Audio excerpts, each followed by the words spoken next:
446 میں آ کر شیعوں کی حکومت کو ختم کیا تغرل بیگ سلجوکی نے۔ سلجوک مسلمان ہوئے تھے محمود غزنوی کے دور میں، سلجوک ان کے بڑے کا نام تھا۔ تو ایک دفعہ محمود غزنوی نے سلجوک سے پوچھا اگر مجھے تیری مدد کی ضرورت ہو تو کتنے آدمی پیش کر سکتے ہو؟ تو اس نے ایک تیر دیا، کہا یہ ایک تیر ہے میرا، کسی کو یہ تیر بھیج کر میرے علاقے میں بھیج دو تو چند گھنٹوں میں 1,00,000 تلواریں تیرا پہرا دینے کے لیے تیار ہوں، میرے پاس اتنی طاقت ہے۔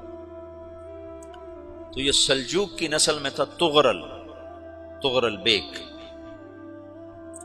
اللہ تعالیٰ نے جب عرب زوال کا شکار ہو گئے اور ضعف کا شکار ہو گئے، جیسے بڑھاپے کا کوئی علاج نہیں، جب قوموں پہ زوال آتا ہے تو اس کا بھی کوئی علاج نہیں، پھر اور قوم کو جگہ ملتی ہے۔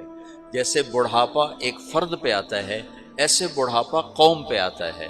قوم کا بڑھاپا جوانی میں نہیں لوٹ سکتا، جیسے فرد کا بڑھاپا جوانی کی طرف نہیں لوٹ سکتا، قوم کا بڑھاپا جوانی کی طرف نہیں لوٹ سکتا، کوئی علاج نہیں، نئی نسل کا آنا ہی علاج ہے۔ تو عرب دھل چکے تھے، 600 سال بہت ہوتے ہیں حکومت کو، اپنی صفات گم کر چکے تھے، اب نئے خون کی ضرورت تھی۔ تغرل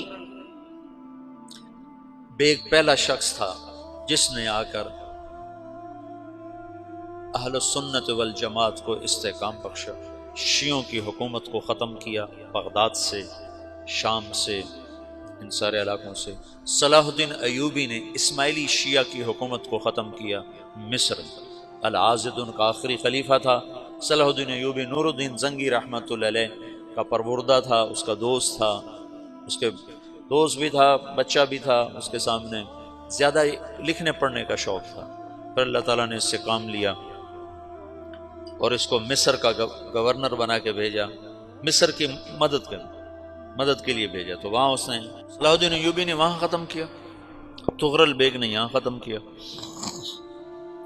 تو پھر سلجوک جو تھے نا یہ اقتدار میں آئے، ادھر ختم ہو گئی سلطنت بنو عباس کی، مصر ایک چھوٹی سی ترکوں کی سلطنت۔ تو اللہ تعالیٰ پھر مرکزیت کے لیے ایک نظام چلایا، دو لشکر آپس میں لڑ رہے ہیں ایک میدان میں، ایک جنگلی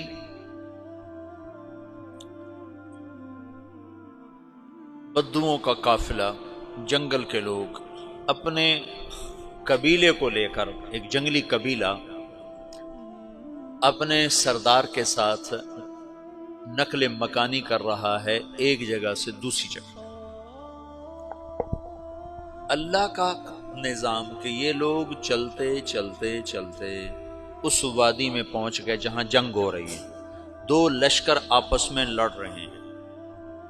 جب یہ وہاں پہنچتے ہیں تو ایک لشکر کے قدم اکھڑ رہے ہیں اور دوسرا غالب آ رہا ہے۔ ان کو نہیں پتا شکست کھانے والے کون ہیں اور فتح پانے والے کون ہیں، ان کو نہیں پتا۔ اس جنگلی قبیلے کے سردار کا نام بھی تغرل ہے، تغرل۔ تو یہ سردار کہتا ہے جو شکست کھا رہے ہیں ان کی مدد کرو، کچھ پتہ نہیں کون ہے، کہتا جو شکست کھا رہے ہیں ان کی مدد کرو۔ تو 400 وحشی جنگلیوں نے فاتح لشکر کے پیچھے حملہ کر دیا۔ وہ تو ایک کافی ہوتا تھا، 400 دوڑ جب تلواریں پڑیں تو چند لمحوں میں نقشہ بدل گیا، بھاگنے والے جم گئے اور جمنے والے بھاگ پڑے۔ جب جنگ ختم ہوئی تو شکست خوردہ لشکر کے بادشاہ نے ان کو بلایا، اسے پوچھتا ہے مجھے جانتے ہو میں کون ہوں؟ کہا نہیں۔ کہا تو تم نے میری مدد کیوں کی؟ کہا انسانی ہمدردی کی وجہ سے، تمہیں شکست ہو رہی تھی اس لیے تمہاری مدد کی۔ اور اس نے اپنا تعارف کرایا، میں ہوں سلیمان سلجوکی، ترکی کا بادشاہ۔ مسلمانوں کا لشکر تھا اور تاتاریوں سے شکست کھا رہا تھا، تاتاری فتح پا رہے تھے، مسلمان شکست کھا رہے تھے۔ تو وہ اللہ کی غیبی مدد بن کر آئے، تو وہ اس سے کہتا ہے میرے ساتھ رہنا پسند کرو گے؟ تم نے میرے اوپر احسان کیا ہے، میں اس کا بدلہ دینا چاہتا ہوں، میرے ساتھ رہنا پسند کرو گے؟ کہنے کا کر لوں گا۔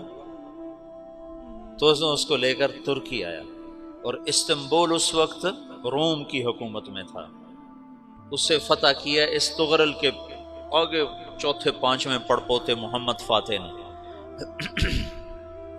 تو یہ استنبول ہے، یہ ترکی ہے، بیچ میں ایک چھوٹا سمندر ہے، یہاں ایک جاگیر ہے۔ تو سلطان سلیمان کہتا ہے یہ جاگیر تجھے وقف ہے، ادھر سے رومی مجھے تنگ کرتے ہیں حملے کر کر کے، تو میرا دفاع کرتے رہنا، یہ جاگیر تیری۔ اس جاگیر پہ اس نے اپنے قافلے کو آباد کر دیا، اپنے قبیلے کو، اور ایک چھوٹی سی حکومت بنا لی، جو ایک صوبہ سمجھو سلمان سلجوقی کا، وہ ایک چھوٹا سا صوبہ ہے۔ وہاں جب یہ رہ پڑا تو پھر یہ ایک شیخ کے بیت ہوتا ہے، وہاں شیخ طریقت ہے، ان کے یہ بیت ہونے جاتا ہے، وہ اس کو رات اپنے پاس ٹھہراتا ہے، تو ایک کمرے میں ان کو ان کا خادم ٹھہراتا ہے۔ یہ جب کمرے میں جاتا ہے تو سامنے دیوار میں تاکچے پر قرآن پڑا ہوا ہے، تو یہ تغرل بیگ کہتا ہے یہ کیا ہے، یہ کیا ہے؟ تو وہ خادم کہتا ہے یہ کتاب اللہ ہے، قرآن ہے۔ اچھا، وہ اس کو وہاں چھوڑ کے باہر چلا جاتا ہے۔ وہ دیہاتی آدمی، جنگل کا رہنے والا، پہلی دفعہ زندگی میں قرآن دیکھا، وہ کہتا ہے یہ قرآن ہے، اللہ کی کتاب ہے، میں اللہ کی کتاب کے سامنے سو جاؤں، کتنی بے ادبی ہے۔ تو اس نے ایسے قرآن اٹھایا اور سر پہ رکھ لیا اور کھڑا ہو گیا، ساری رات قرآن سر پہ رکھ کے کھڑا رہا۔ رات کے پچھلے پہر اس کو خواب آیا، کھڑے کھڑے اس نے دیکھا کہ اس کی پشت سے ایک چاند نکلا اور شیخ کی بیٹی کے سینے میں جا کے اتر گیا۔